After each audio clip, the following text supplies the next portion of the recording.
Pero at this point, meron lang akong mga babanggitin na pangalan, Gigi. Sabihin mo lang kung familiar ka sa mga pangalan na to o hindi. Okay. Familiar ka ba kay Mara Schnitka? Mara Schnitka? Hindi, okay. No. Kay Rodel Nascianceno? Familiar No po. ka? Okay. Kay Philbert Fagerstrom? No po. Okay. Si Mara Schnitka, siya si Julia Montes. Oh! Si Rodel Nascianceno, siya si Coco Martin. At saka si Philbert Fagerstrom, siya si Bea Alonzo. Grabe! Okay. So, kilala mo si Mary Gijet de la Liana. Yes. Ako yun eh. Gigi, screen name. Ito mga artista na to, sumikat sila ng husto with a different name other than their birth names. Baka pwede mong ma-share yung proseso sa amin kung paano naging Gigi Delana, si Mary Gijet, na nakilala ng karamihan sa TNT noong 2016.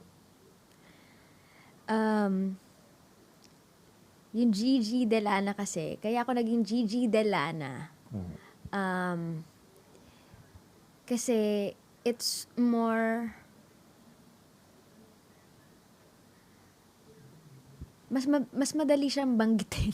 Totoo lang. As simple as Mas that. madali siyang banggitin kaysa dun sa, halimbawa, pag ina-announce ka, Mary Gijet Orfano de la Liana, compared sa Gigi Delana.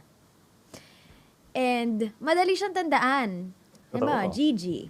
Gigi. Kahit saan kasi ginagamit ang Gigi. Good game. Gigi. Or Gigi, galunggong. Pwede rin. Gigi, Delana, or Gigi, Delata, ganyan! Gigi, hatid sundo.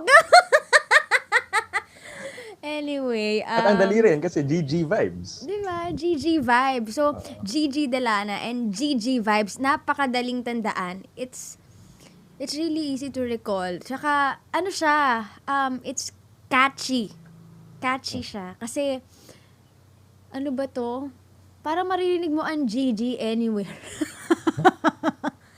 Parang May recall ganon. yan. May recall talaga siya.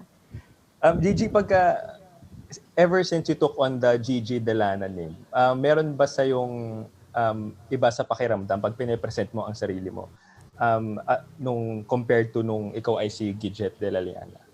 Pag si Gigi Delana ka, may iba pang pakiramdam? Si Gijet kasi siya yung version na 1.0 ba yun? Very Sarah Geronimo, ha? 1.0.